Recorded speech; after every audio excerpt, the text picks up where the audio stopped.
So hi, apparently we're live now. Hello everybody, if you are here, I don't know. But I'm just trying to do my best, okay? So should we introduce ourselves again? I guess so. How do you feel about it? I guess so. You start. Okay, you can start. Oh, okay. I'll start. Yep. My name is Tammy. You go, it's your turn now. You Okay. did last time. My name is Tammy. I'm from the channel Tammy Tries to Read, and I mostly read fantasy. Though I guess these days I read a bit of everything, but mostly fantasy.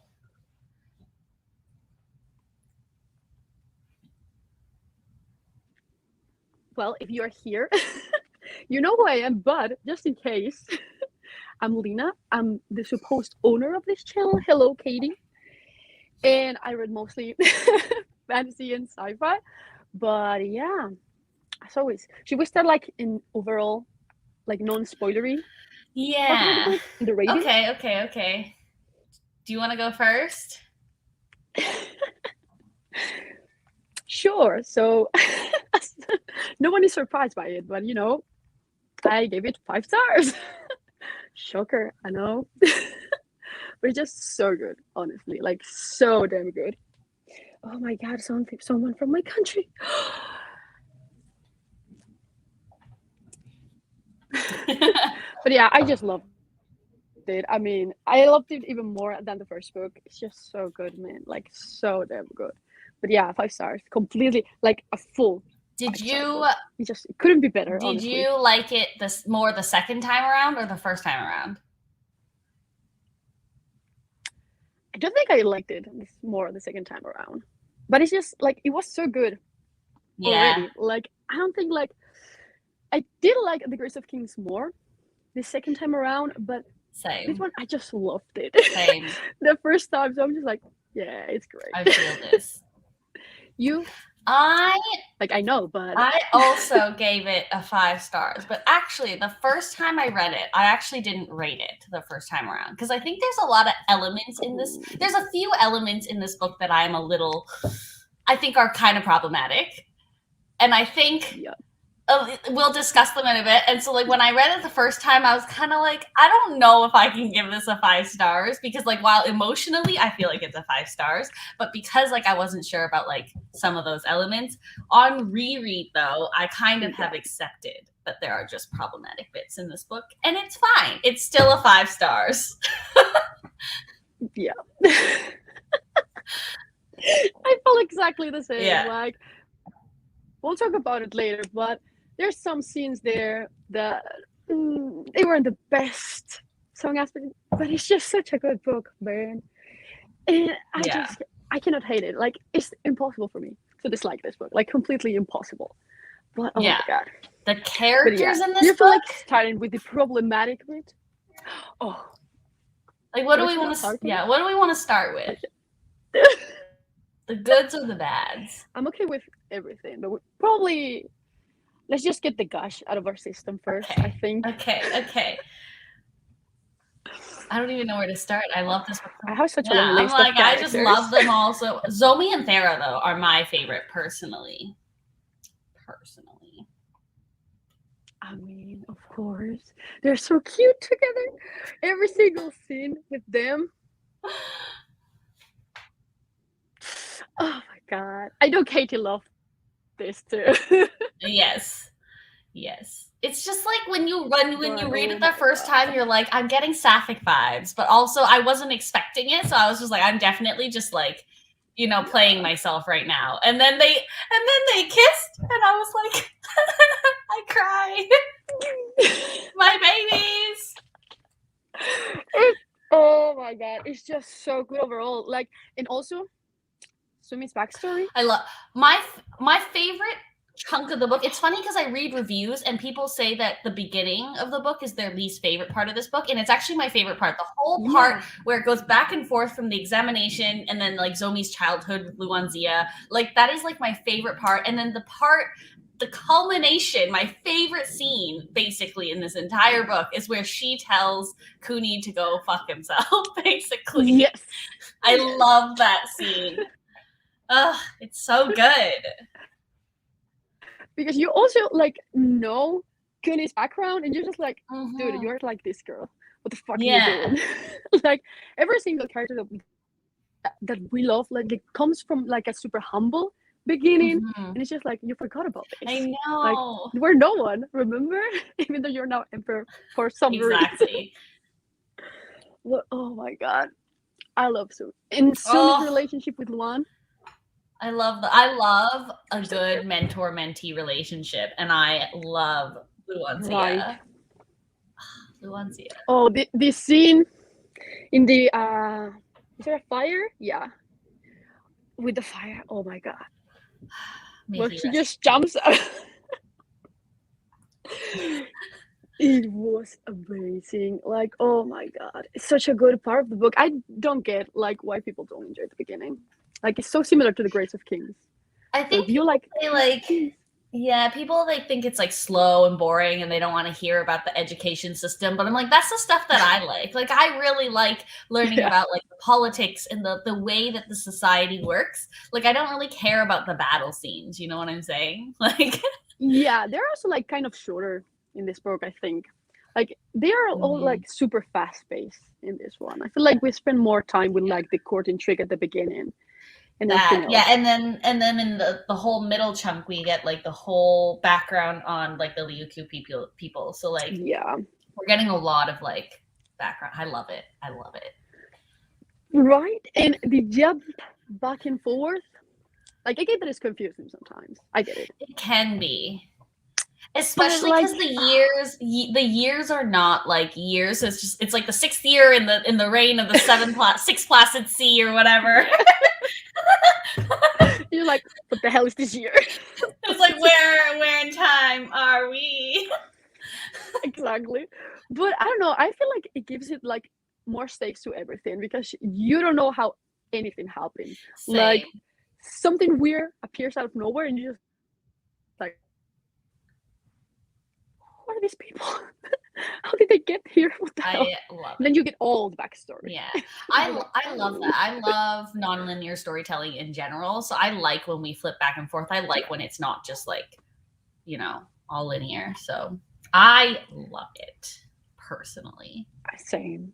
I do feel like it's a little bit more like over exaggerated compared to the Grace of Kings. For sure. Like in here, it's just like one chapter in the present, one chapter in the past, like all the time. Mm-hmm. Yep. I like that though. I like that like on reread, I like that like during Grace of Kings, you kind of got hints of like Mapidare's like not excursion, but his expedition. Yeah. And when you read the Grace of Kings for the first time, you don't think anything of it. You're like, oh, this guy just did a thing, right? But then it comes back in this book and you're like, what the fuck? Because he just brushes over it, like, yeah, he sent an expedition over there. Yeah, he sent a bunch of people. Yeah, like he did some things. Exactly. And he includes it with like a whole list of things. He's like, oh, he did this, he did this, he did this, he built a tunnel, whatever. And like, but like every single piece comes back into play at some point, but at different points. And it's just so genius. So genius. I loved it. Like this dude. Can you believe this man does not plot his novels? It's fucking insane. It's actually like it doesn't make any sense. It's actually insane to me. Details. There's so many details in here, like so many details. It's just so impossible. You it's have to actually have such a wild great brain power. He is a pantser, apparently, as they say. I mean, he's I just admire him so much in general. Same. Oh, he's in a whole other level. Like, I agree. I have like my favorite authors, but this dude, and then there's just like, and then there's this dude. You know what's really sad though? I was watching the live stream. So Fonda Lee has her like launch week this week. And then she did a chat with like Ken Liu. So I was like, I absolutely need to watch this because they're like two of my favorite authors. But he was saying he doesn't want to write another like big fantasy anymore. Like this is his. I know. I'm so sad. So yeah, he said that for now that he thinks this is the only one he's gonna write. I'm sad. I'm sad. I mean, I get it. Like, oh, there's this detail. When I was finishing it yesterday, by the way, because I'm a mess, I finished it just last night. I took notice that it only has like, was it less than 4,000 ratings? Really? So That's low. unacceptable to me. So low for such a like.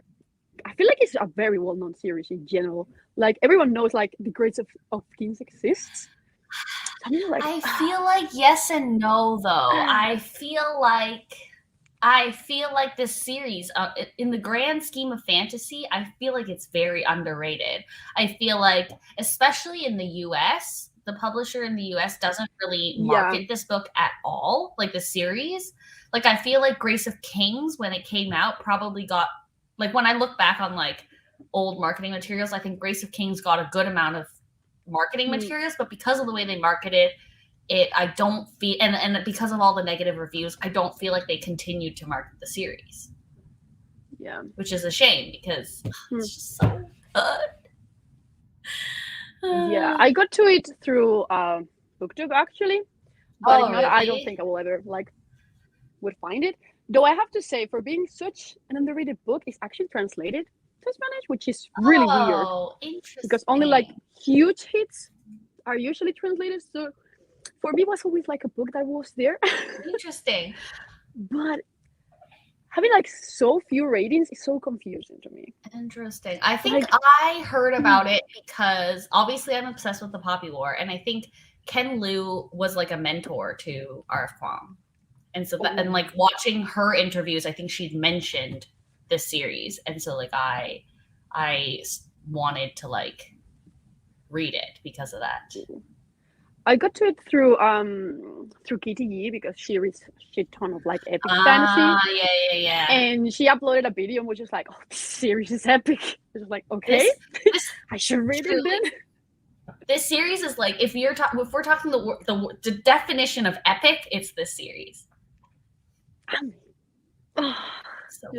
I love how Katie's like so positive, like, then write epic sci-fi next. You know what? I hope he will, but I really like his. I've been like slowly making my way through the Paper Menagerie, and his like brain is just like, it's insane. It's insane. I just still have to read his sci-fi. I have the translated stories, I think, but I haven't read like the Paper Menagerie. I do have to. Yeah, Paper Menagerie. I really want to. But like, I'm so into the Grace of Kings right now that I can't wait for the third book. Oh my god, everyone is already reading it, and I'm so jealous. I'm so jealous. I'm so mad. Anyway, should we talk about our favorite characters? Yes. Who is your favorite character? If you had to pick one. It's so hard because it is. You know, my favorite character from book 1 was Gin. For like, oh really? She was amazing. I think she was so smart. Like, I love like a good strategist and a good marshal in general. But in here, she did such. She's a hot mess. She is a hot mess in this book. So every time that she made one of those choices, I was just like, why are you doing this to me? I mean, I don't understand you. You're so smart. What is this? So I do have to say that I should go with Sarah probably. Like, or Sumi. They're just so good in general. Like, for being a series that is heavily criticized for not having like good female characters, they're just like the best part. I agree. Like, I feel like the female characters are just so freaking well written. Like, they're just so nuanced. They're so interesting. Like, I just love them. I think. Wait, Sarah, Katie, you're 700 pages into the Veiled Throne. Are we surprised? I'm not surprised by this at all. I am not surprised in the slightest. I'm just surprised that she read it before me. Damn it. I know. I'm so mad. I'm like, Katie, no spoilers.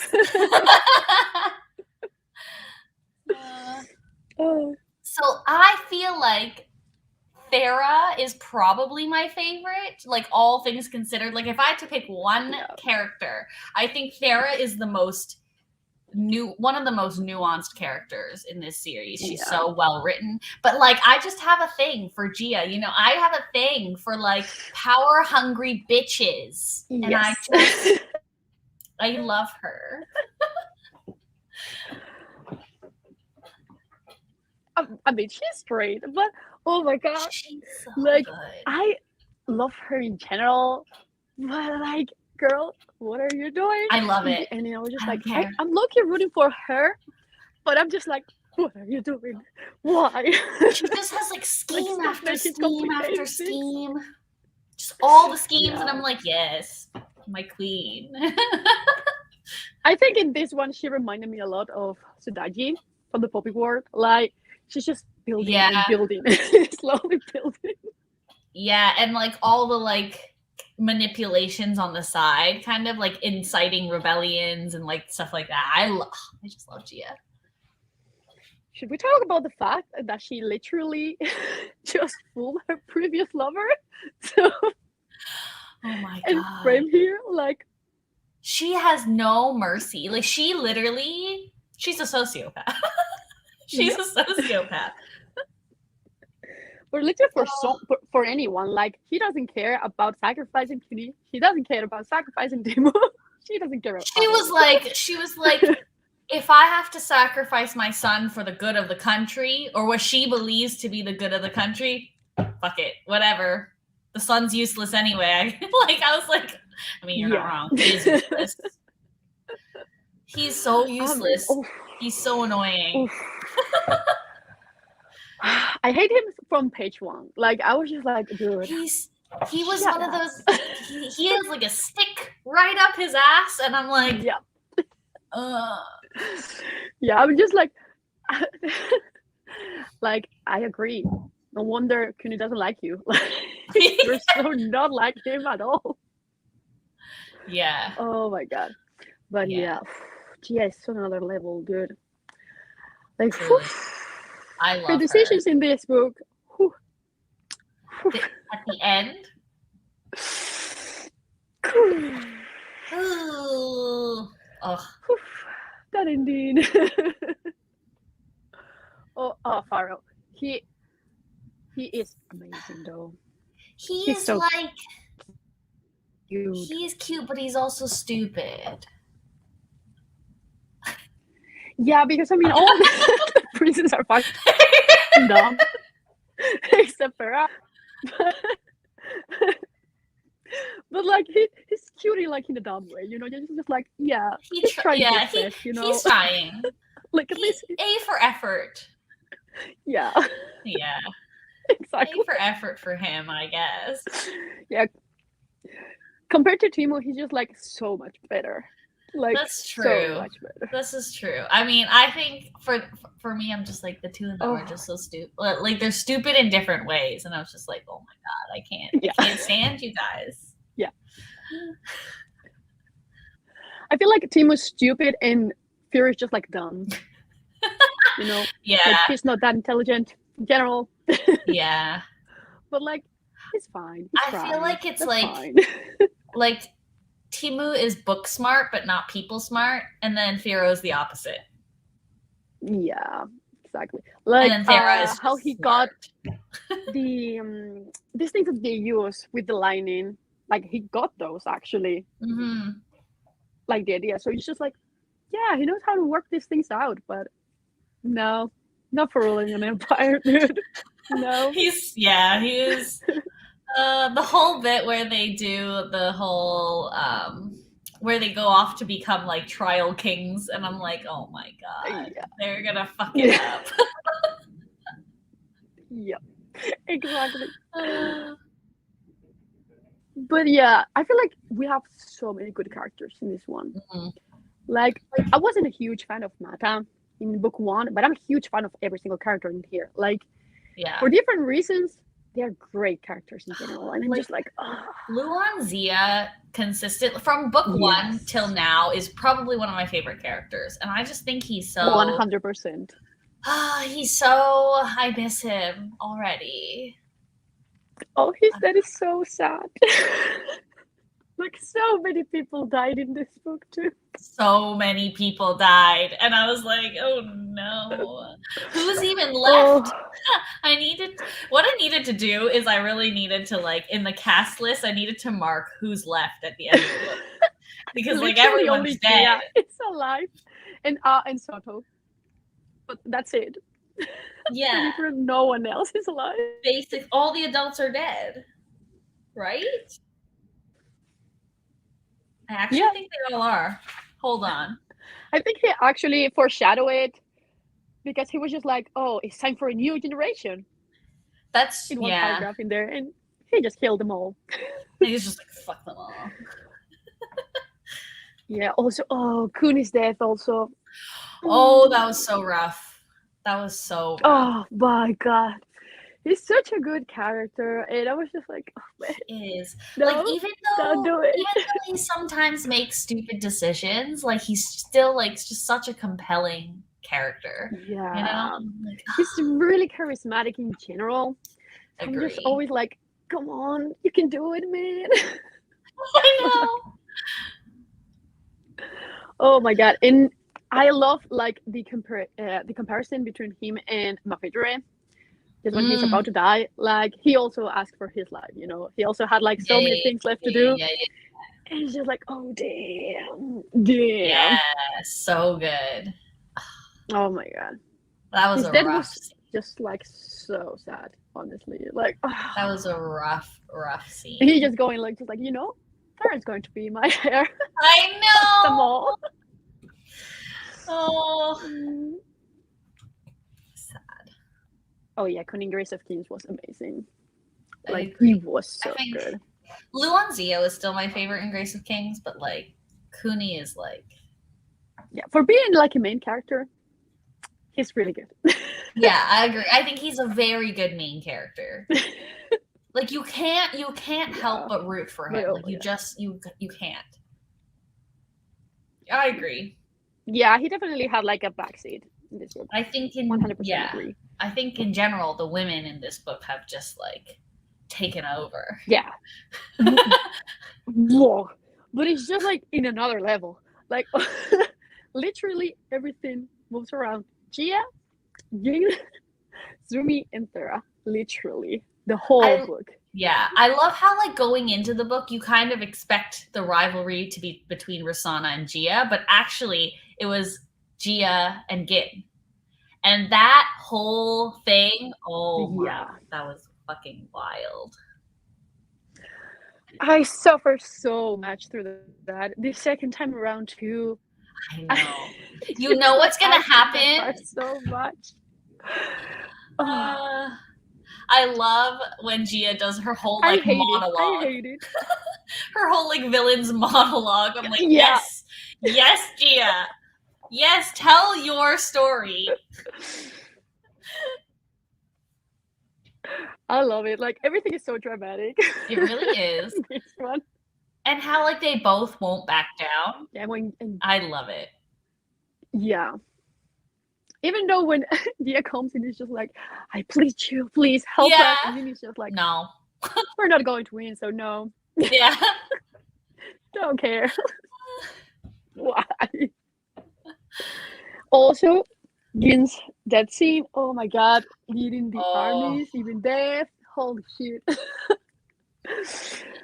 I was ready this time around, but I cried a little bit the first time I read it. I was just like, I didn't cry, but I was like, why? And then their kid is now an orphan. Yeah, like, please help this child. It's so sad. Oh my god. And telling her, yeah, he was your father. I was afraid to tell you. Dude, he was such a good father. He would have been such a good father. He could have been such a great dad. What a missed opportunity. So many deaths. So much death, honestly. Literally, I'm like, so much death everywhere. No one's alive. besides the children, and yeah, literally. Literally. It's just like, yeah. It's fine. I do have to say that when we did the live show for the first book, I told you that I spoiled myself on something in book 2 when I was searching for the history behind the Grace of Kings. Uh-huh. I did spoil myself for Connie's death. The first Oh, time that yeah. I read it. I was just like, fuck. When is this going to happen? And then when he was in the boat, I was just like, okay, he's out. Yeah, he's like done. 100% Yeah, he's out. That was I remember reading the story, like the original story was just like, no. No, oh, so no. soon. Oh, no. I was like, okay, I'm not reading anything else. Let's just stop. But yeah, I remember being just like, oh no, completely out. Yeah, I like vaguely knew specifically the empress that like Gia is based off of, because she's like very, very infamous. Like she's just known for being like a massive, like unhinged bitch. Basically. Yeah, and like killed a lot of people. Like in real life, she like killed a lot of people. She killed a lot of people to get her son onto the throne. And I was just like, I'm waiting. When I was reading Grace of Kings, I was like, I'm waiting for this. I'm waiting for this to manifest. And then I read Wall of Storms and I was like, Chef's Kiss amazing. I got it. Yeah, but still, I don't feel like she's just like trying to take power of anything. Like there's like a story in the middle of the book that Soto is telling, I think, about how when a woman is ambitious, everyone is just like, oh, they want power. And it's just like exactly the same. Yeah, just like perfect. I like that it's like, even though she's so fucking evil, there's like, you can tell she truly believes she's doing the right thing. And I think that's what makes her so compelling, right? She's like, I'm doing all this not because I don't love my husband, not because I don't, love my children, but because I think for this, all she wants is like a legacy. She wants their name to go down in history. And she's like, in order for us to do that, we need to do these things. And I'm like, damn, bitch. I mean, this last scene with the tea, like, it says everything. Holy fuck. But I hate it because they are both so smart. Like, Rosanna taking like the pieces of fabric and like having that moment where she realized wasn't poison.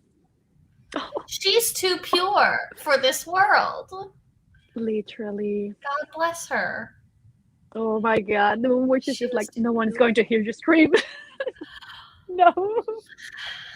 The ending was like, because like you're like, oh, okay, there's only like 20 pages left, what can happen? And like that happens, and also the whole thing with the berries and realizing that is what they needed for the Garanoffins. Oh my, that plot twist, Chef's Kiss amazing.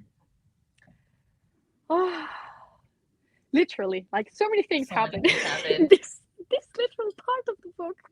Like, oh my god. Oh, and Tim would just be in the dumbass also in the last part of the book. Like, going all around with his personality. Like, I struggle with him though, because like I'm frustrated with him and what he does, but also I feel like he's obviously like being emotionally manipulated by what's her name, Tambanaki, and like I struggle with him. And he was definitely assaulted in the middle of the book. Like, he's just 100%. Like 100%. Like, and so hard because I feel they so do bad recognize it. Yeah, they do recognize it on page, which I appreciated. Did I feel like it was like necessary? Perhaps not. And that's one of the things I was like a little meh about. But I do appreciate that they kind of did acknowledge in text that it was rape, which I thought was good. But again, I'm like, I struggle because I'm like, I don't like what he's doing at the end, but at the same time, like he's gone through some trauma, and like, can I blame him for his actions? I don't know. Yeah, it's just so complicated.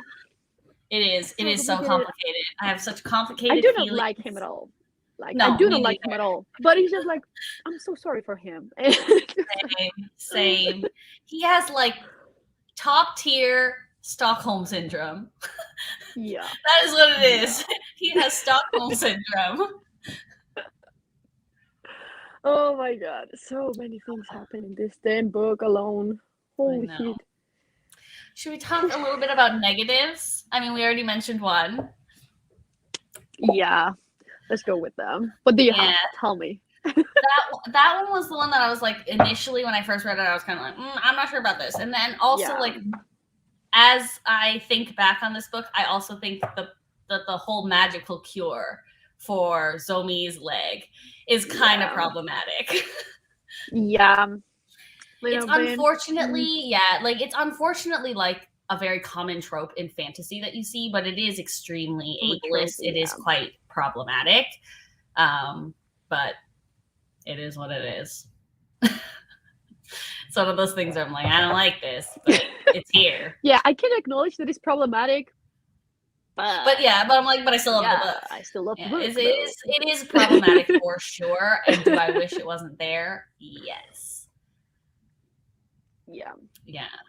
I think it's different from the Team of thing because Team of Assault is literally just like acknowledge in the same page. And this one is just like, yeah. You're like, her leg got zapped again. Zapped back better. Yeah, I'm just like, like I get that, like there's like investigation and such, whatever, but like,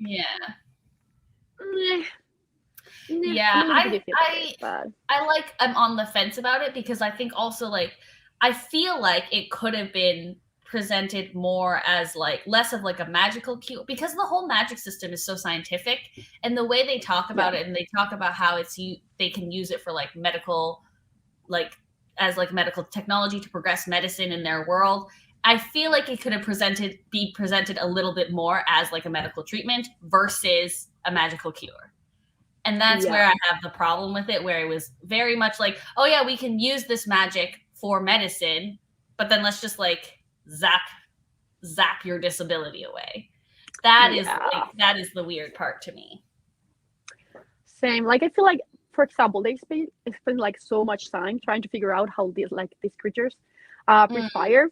Yeah. Or it's just like do the same thing.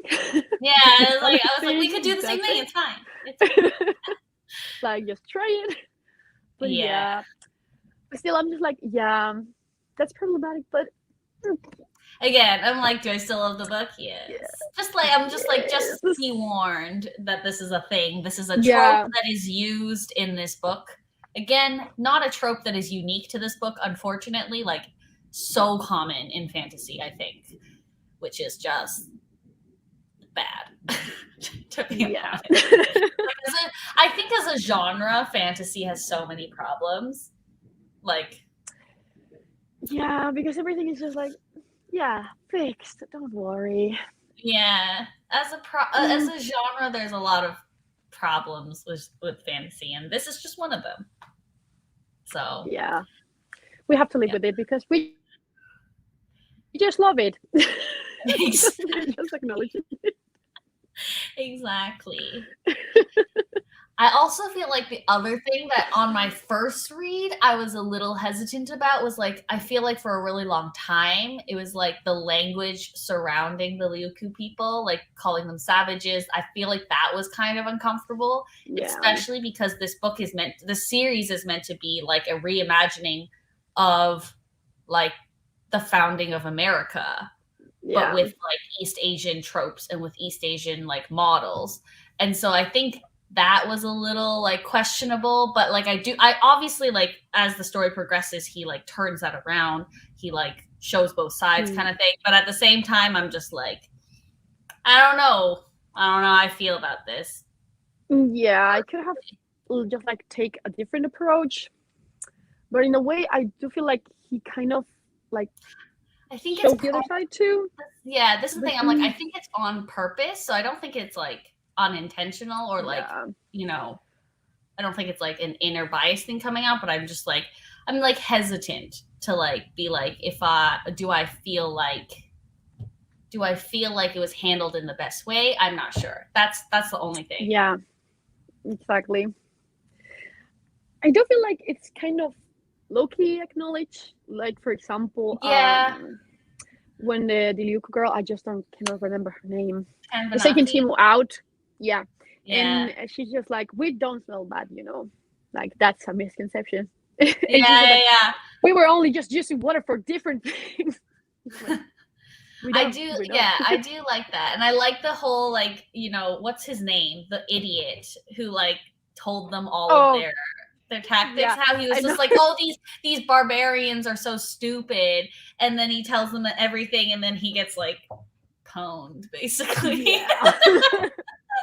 That chapter was everything. That was like, so good. Oh, don't worry. Look, bombs go boom from the air. You see? I was like, that, like, fuck them, basically. Like, it was amazing. I love that part. Like, it was so on point. It was so good. I mean, you're just so stupid. What an idiot. As soon as he started talking, I was like, oh my god. Intentionally. Yeah. Like, that's why I feel like he did it intentionally. Like, he's like, for he sure. knows that he's acting, like, using this kind of tropes, like savage thing. So, but that chapter was everything. Oh man, I love that part so much. So good. But yeah, those are my only negatives. Yeah, besides that, I just didn't find like that many problematic things. Yes, I feel like it's also like a misconception of the series, like that is very problematic. Yeah, because people want to be like, oh, it's like because it's written by a man, and so like people want to say it's like problematic. Like, but you'll go and read George R. R. Martin, like, okay. Yeah, or any other white male author. Yeah, exactly. But I don't know. I felt like Ken Liu like just got exactly the point with Wall of Storms. Like, I agree. It's so good. The plot, the characters, everything was just like handled so politics. Good. The politics. Yes. Also, we haven't talked about the gods yet in this book. I thought that was so interesting. The way that they talk about how like and actually I feel like the gods, because I've been rereading Percy Jackson as well, and like I feel like there's a lot of similarities between like the way the gods in this book are and the way that the gods, like the gods of Olympus, are in Percy Jackson, where it's like that idea of like, gods are more powerful when people remember them and when people honor them, and like as they're forgotten, they lose power in that land. And I think that's such an interesting concept, and I feel like the ending where it's like a little ambiguous as to what the future of the gods are, I think that is so interesting. I'm so excited to see how that plays out. Who was it? The one god who like gave up his immortality. Oh, no? Yeah. Where was that? Yeah, and also this one that is just like kind of fusionating. It's just like, ooh. I can't remember who it was now. I love how Katie's catching up to everything.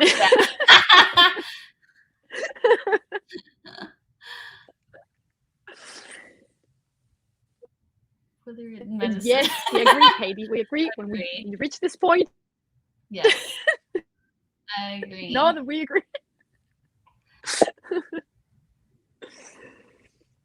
But yeah, I love the animation with the gods in this one. I feel like they appear more in this one than the previous one. Yes, I agree. I think in the previous one though, there was more of like them showing up on Earth to the mortals. But in this one, we see more of like just them discussing things that are going on. Lutho. I'm so interested to see how that plays out. That is like one of the most interesting things that happened at the end for me. Yeah, I just love any book with gods in them. Same. Like in general. So every time they show up, I'm just like, oh damn. Yeah. And I just love how they discuss like, should we intervene? Should we not? Like, is this considered like an intervention? I know, and I love how in this book they call back to things that happened in Grace of Kings, and they're like, "Oh, remember when you did that thing?" And they're like, "I don't know what you're talking about." What do you mean? It was so good, man. It's so good. Just like with the other guy, the prince from The Land Beyond the Wall of Storms, when he shows up in the middle Oh, of the mouth what's of a his whale. And because his she's like, I'm so "Good bad luck. with all the Don't names. know what you're talking about." Yeah, I'm terrible at the names. Oh, there are so many names in this book. There's so many. Oh, I tried to catch up, like, with every single one, but could you? Right? No. That's someone else. Never mind. I got confused. I don't even know. I don't know. But guys, that part. Katie's got us. Talk ball. Yes. Talk ball. I'm so bad at names. I'm just like, because also I'm like, I read it and I'm like, yeah. This while I'm reading it, I'm like, that word, it makes sense to me. But once I leave like the space, I'm like, I don't know. Ooh, he has a bigger role in book 3. Because like doesn't Thingy gets like engaged to him, Thera. Yeah.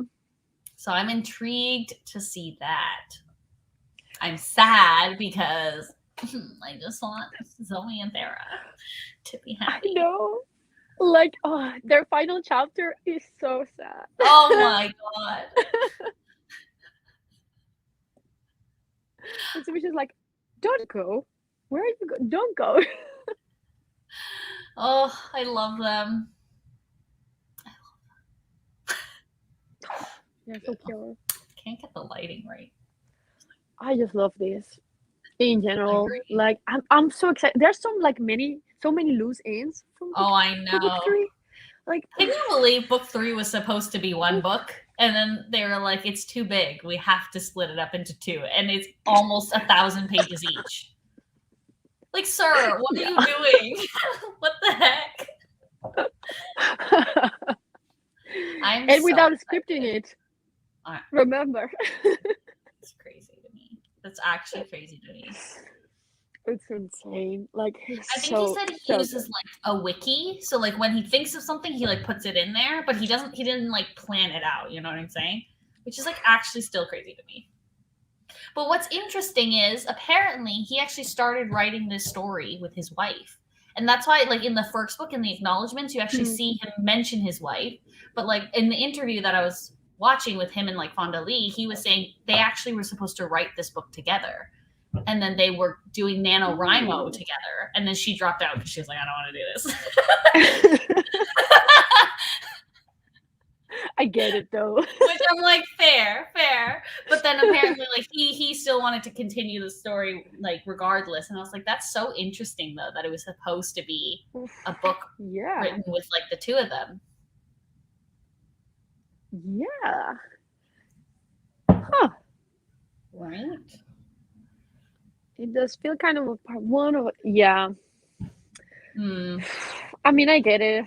For sure. I feel like a lot of books get that treatment now. Because I know also, like, I know you've read Trader Baru.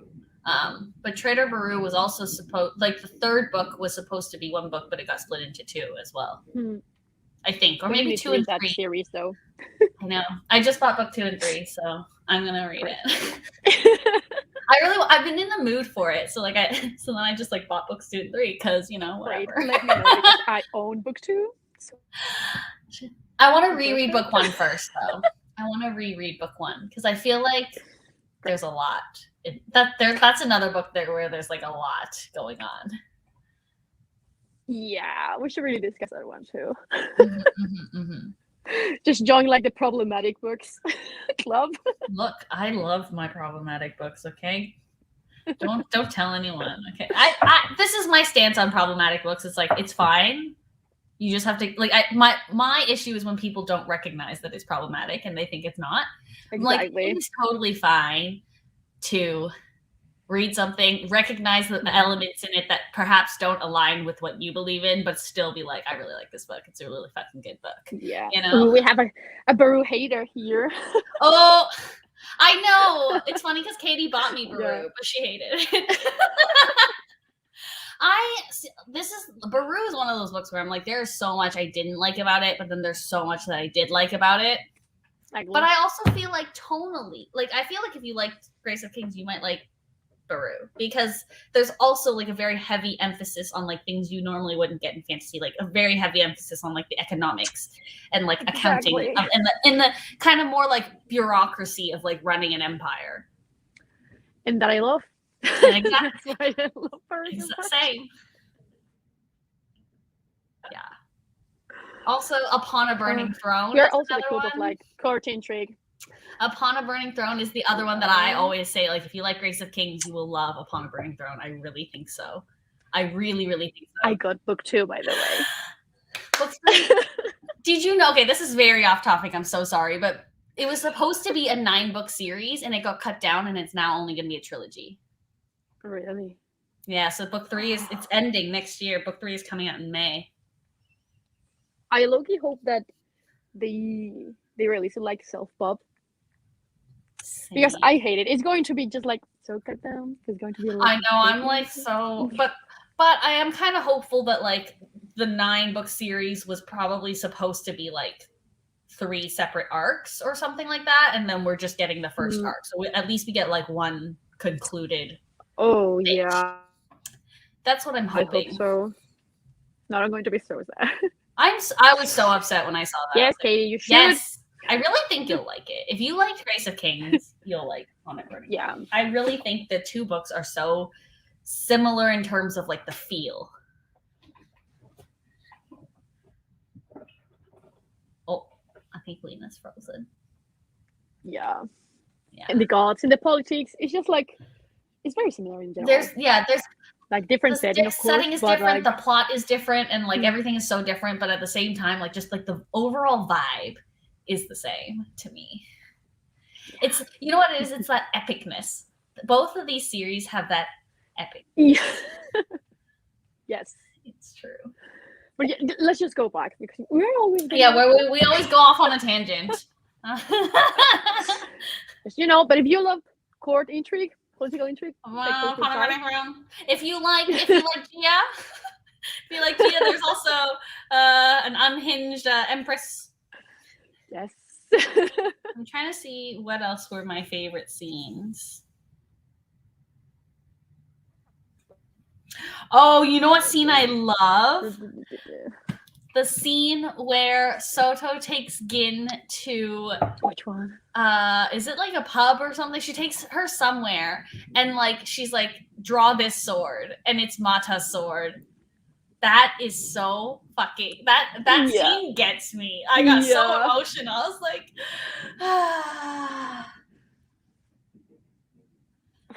Yeah, that scene... It's amazing. There's so many good scenes in general, dude. I know, but that scene in particular, tying Mata back in that way was iconic. Truly iconic. I love it. I feel like even though he's just like, you know, he's dead, he doesn't really play much of a role here. He's always present. Agreed. Like there's always something about Mata here. It's his legacy. Which is just like, why? His legacy. But he's always there. Yes, it's just like the part where they are talking like Kuni did like this great statue, and the part where Mata came from, they don't need to pay like taxes or anything for 5 years and such. Just like, you're always here, man. Yeah. I mean, I'm not gonna lie. I think that was a stupid decision on Kuni's part. I was like, why would you do this? Just tax the people.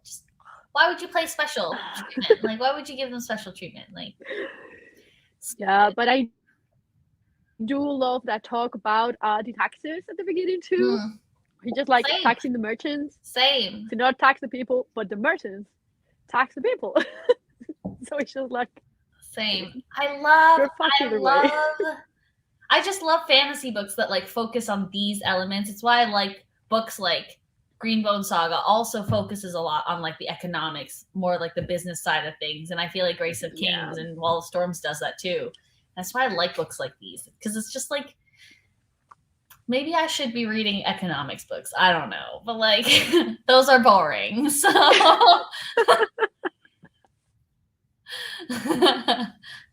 exactly. But I just love that they take into account like so many things that other fantasies do not. Exactly. Like there's so much behind like ruling an empire and how to do it. It's just like Dude. Another fantasies are just like, oh yeah, have like a good night. Yeah. And they do the thing. They go and they do the things. And I'm like, okay. Yeah. And that's it. But like it's just I feel like it's like the world building. That is my favorite part of fantasy. So that's why I like books like these. Like just like the world building here is so intricate, and like it's very much a real world. It feels like a real world because you know exactly how it works. Yeah. And he's always just like taking his time to explain everything, like the ships, every new invention. Like the invention shows up and then you're explaining how everything happened. Yes. But it's funny because I think people who don't like the book hate that part of the book. Because there's so many bad reviews, like negative reviews that are just like, because I hate myself, so I look up 1-star reviews. But like there's so many negative reviews. They're just like, why do we need to like listen to how these like technical things work? Oh, why does it spend so much time on this technology? I'm like, because it's part of the world. Like exactly. It makes it more real. Exactly. I love it. I don't feel like there's a difference. Yeah. It's not quite an info dump here though, because it is gradually giving you pieces of the world. It's not just like, let me just write an essay on thermodynamics in Dara. Like, I feel like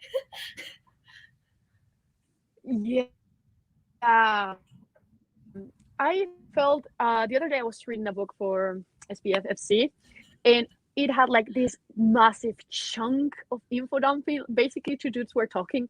They were supposed to know what they were talking about, but they were just like, oh, what if they show up? And it's just like this gigantic paragraph of something like they already know. I mean, just like, oh yeah, if they show up, they're going to massacre us because they are such a bad people over there. It's just like, that is my least Thank you favorite for explaining thing. to me. When info dumping is done through dialogue. It is I hate it. It's my pet peeve. Like, I'd rather have this gigantic paragraph before the beginning of a chapter. Like, I'd rather have that. Exactly. Have you read City of Brass? Yes. Because I had that problem with City of Brass, like very significantly, especially in the first half of the book. And like Dara and Nari, she was just like, so tell me about Davabad. And he would just, I'm like, oh my God. And she's like, so Devas are Jinn? And I'm like, oh my God. I just hate when world building stuff that way. Exactly. I just don't like it. I'd rather have like a gigantic paragraph, if you don't like it, you can skim through it. Exactly. But don't have it in the dialogue. Like, they know what they are talking about. Yeah, it's also like people don't speak like that in real life. Like, just like you said, like the character Chuck says to explain things. Yeah, it's literally. What's her name in Rage of Dragons? Oh my God, Suri. That was her entire purpose in that book.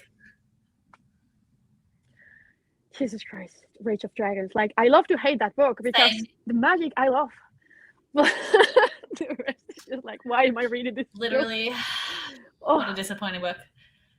But yes, to Katie's point about the philosophy and relationships, I think that is a huge part of this book. A huge part of this book is rooted in Taoism and Confucianism. Those are kind of like the two big schools of thought that I recognize. I don't know that much about them, but I do know, like, there are I mean Confuci is literally Confucius, like Confuci is literally Confucius, but there's a lot of like Confucianism and Taoism I think is moralism in this book. I think is Taoism, if I'm not mistaken. But also, fun fact, apparently Ken Liu is working on like a translation of the like original text from like Lao Tzu, and that's coming out next year, apparently. If anyone's interested in Ken Liu nonfiction. My God, this dude never stops working. This man does not stop, honestly. It's insane. Like, on a tangent, I did like book 2 better than book 1.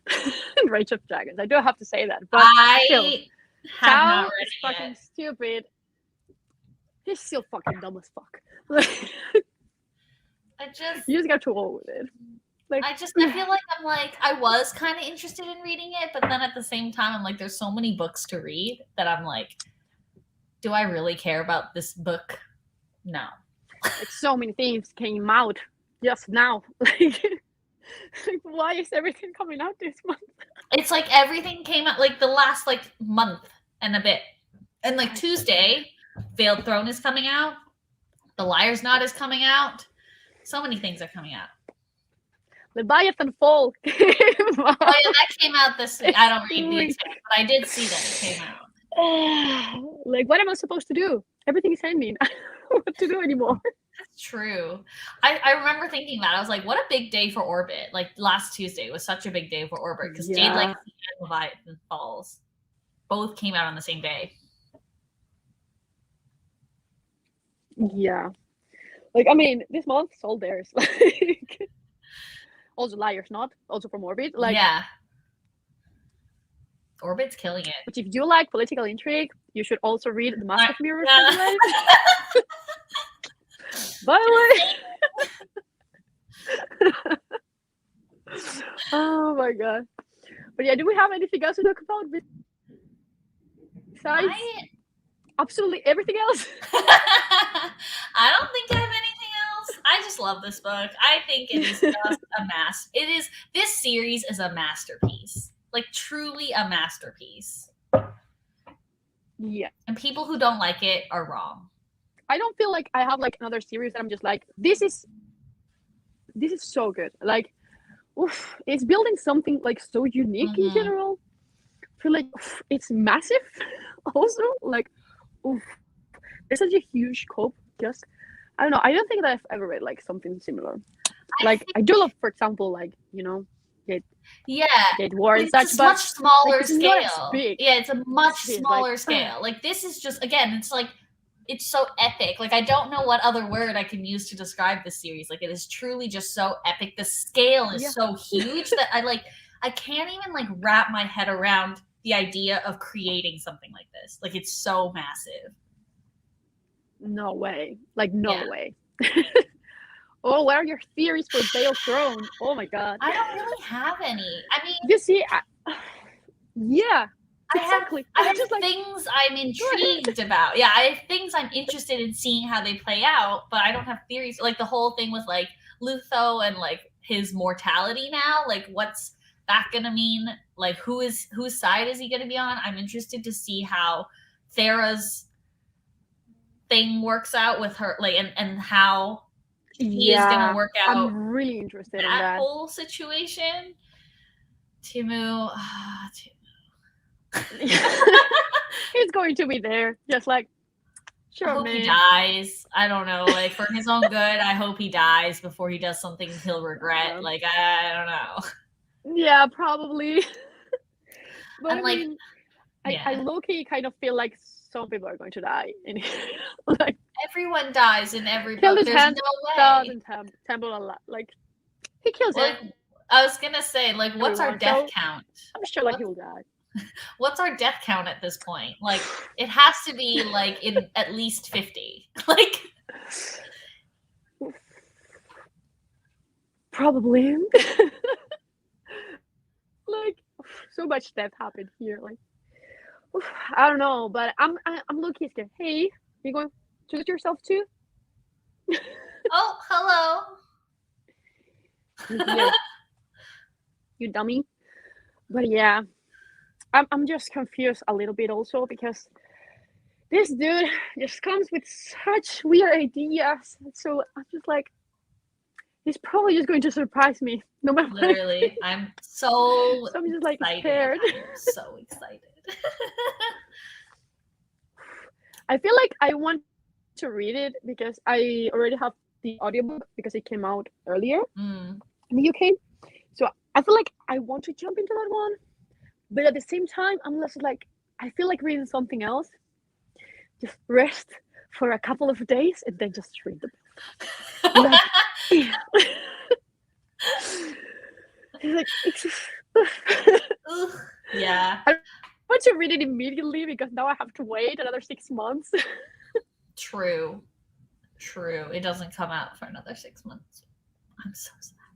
I think I'm gonna be so sad when this is over.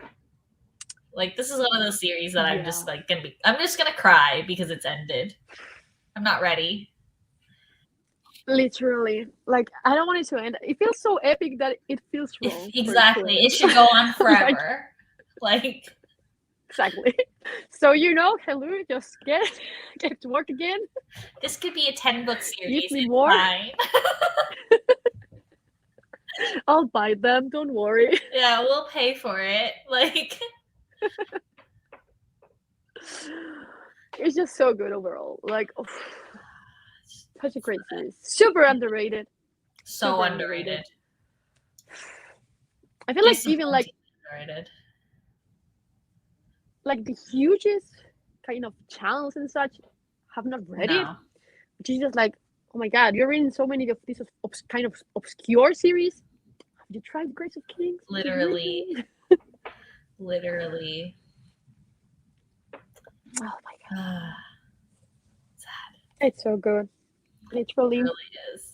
It really That's is. always going to be my sentence. Like, it's so good. It really is. And I'm not sure if The Wall of Storms or The Veil of Thrones is going to be my favorite book of this year, but I'm pretty sure it's going to be one of those two. Because for now, it's this one, because I read it in January, technically. I can't believe it that, like, wasn't it, like, the first book you read in January, too? Or, like, one of the first books? Almost, like, it was, I don't know, maybe the third or fourth. And it's kept the top spot this whole time. Literally. And I've read so many good books, but just, like, nothing is as huge as this. That's fair. So I'm just like, I'm not gonna lie, Jade Legacy is still my favorite book of the year, still, but I do have to say that I'm concerned with Jade Legacy, also Leviathan Falls, like, great contenders there. But for now, that's fair. I think Wall of Storms is just like number one. Like, that's fair. I'm intrigued to see if I will like Veil of Throne more than Wall of Storms or not. I'm curious because I feel like Grace of Kings is very like autoconclusive. The Wall of Storms feels almost kind of conclusive in itself, even though we have like Thera going to the other part of the world. But because the Veil of Throne is actually like the same book as the fourth one, I feel it's going to be more open-ended. I know, I'm not ready. Yeah. It's going to be like probably not conclusive at all. So I'm going to good thing it's only 6 months and we only have to wait 6 months and not forever. Thank God, because I think they came out kind of fall apart between each other. Like, I think this one came more out than a year. Oh yeah, I think the first book came out in like 2015-16, and then this one came out I think in 2018. I want to say. Like, it's been a long time. Yeah, 2016. This came out in 2016. Really?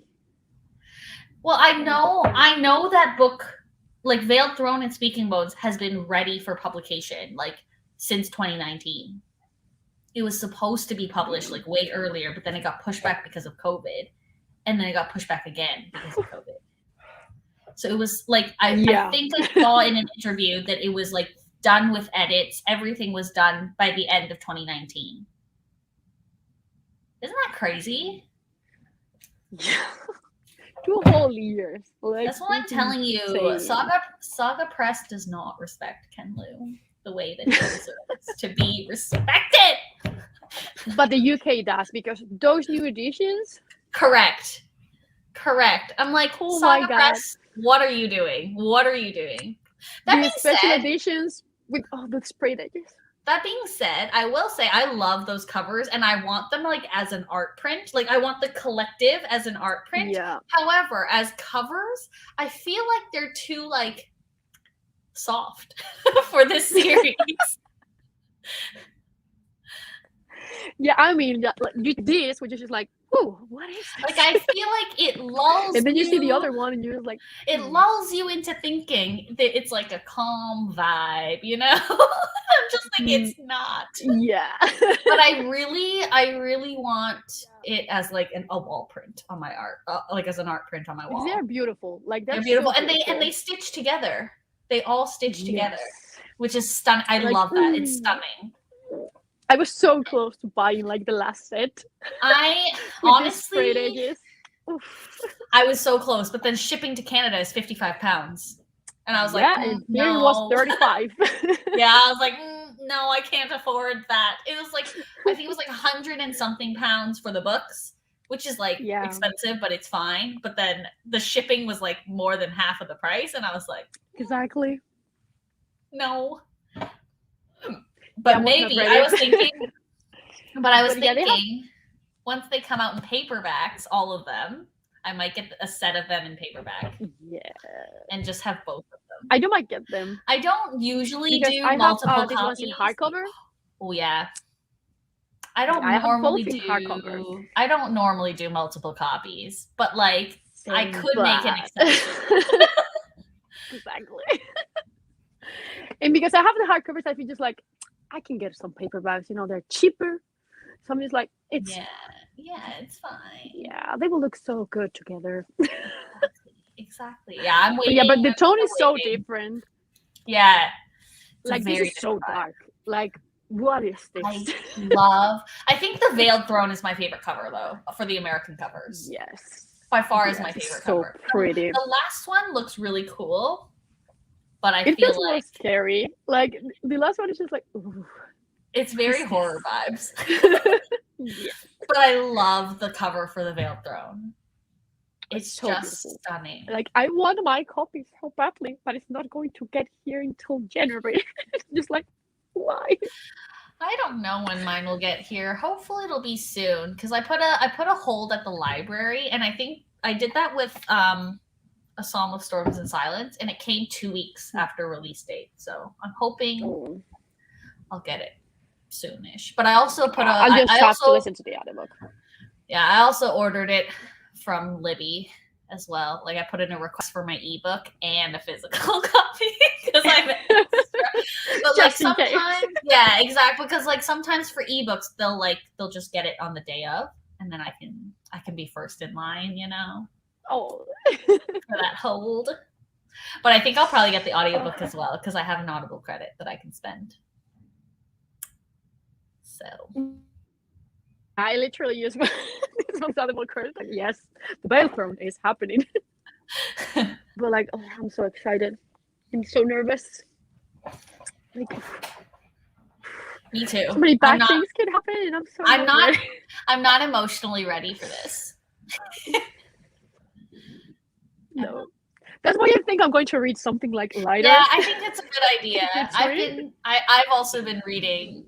I mean, I still have to read The Liar's Knot, which I really need to get on. But I also started rereading Iron Widow because I was like, I need like some lighthearted fun, you know? Yes, I have like a dark fantasy that I want to read, and I feel like I might read that before because it's also quite short. So I think I'm going to do that. It's where is it? It's somewhere over here. I haven't took it out of the shelf yet, but I kind of low-key feel like listening to Jade's Legacy too, but I'm just like, I'm not going to be crying for 2 weeks straight. Like, I need some time out. Jade Legacy is a lot.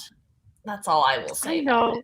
So I'm not ready. Like, I need something else. Like, not Leviathan Falls, not Jade Legacy, not the Veiled Throne.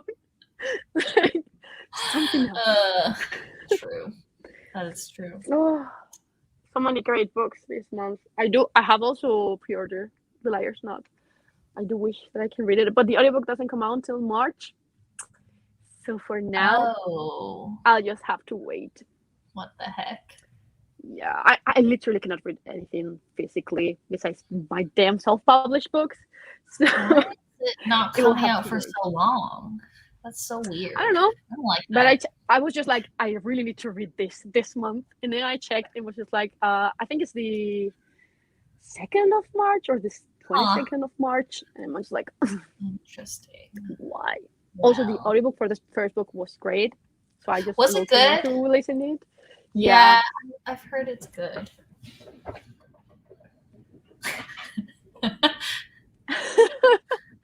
do it. I read Assassin's Creed and Jade Legacy back to back. Oh no, I refuse. And I also have a low-key feeling that someone that I love in Leviathan Falls is going to die. Oh no! So I'm just like, everyone is going to die this month. Oh no! I do have to read them before I do like my best of the year though, because I have a feeling that they are going to be up there. So it's going to be hard, but yeah. So much pain. Yeah. I can guess. Jade Legacy. But yeah. I'm so not ready. I'm so not ready for anything. Like, I'm so scared about that. Like, oof. I don't know. It's going to be weird. Oof. But yeah, do we have anything else? I don't think so. I feel like we've just gone off track so much. Yeah, just gushing about everything. But if you like The Wall of Storms, you're going to like those series too. Don't worry. Exactly. We have taste. It's fine. Yes. You can have The Traitor, Baruch Cormorant, The Mask of Mirrors, Jaded City, everything. Upon a Burning Throne. Yes. So many choices. Mm-hmm. So yeah, we can wrap this up then. Mm-hmm. We will tell you when the live show for the Pale Throne is going to be, but probably like the first week of January. We'll try. Yeah, something like that. Like we'll make sure we give people like time to get the book and read the book. Because it's long as hell. It's a long one. Yeah. I need to try and read it in 3 days, like The Wall of Storms. Just eat it. It's gonna take me way longer than 3 days. Just so everyone knows. I do not. I think it took me like the first time around, it took me like a month to read this because it was just so stressful. Yeah, I had to take breaks. I was like, I'm so stressed. I can't read this. Oh my god. The first time around, it was so hard. Like, I had like the opposite feeling. I was so stressed that I needed to know how it ended. Like, we were supposed to like buddy read it almost. And then the next day, Lena was like, I'm done. I finished it. I was so stressed, like I needed to know. I was like, I cannot sleep in peace if I don't finish this. Meanwhile, like yesterday, I could have gone to sleep, but no. Literally, I remember being like, I was doing my makeup, and I was just like, no. Stopping like at every time, like, no, please, do not die. And everyone was just like dying. Yeah, especially the last third of the book is so like holy shit. Literally, there's no stop in the middle of the book. Like, it's please crazy. Stop killing people. It's so good. Yeah, it's amazing. Yeah, I love that as final thought. Like, it's so good, guys. Yeah. So good. 5 out of 5 stars. Always. But we'll see. We'll see with the Pale Throne. Yes. Like I'm so interested to see what happens. Imagine we don't like it. That would be the biggest plot twist of the year.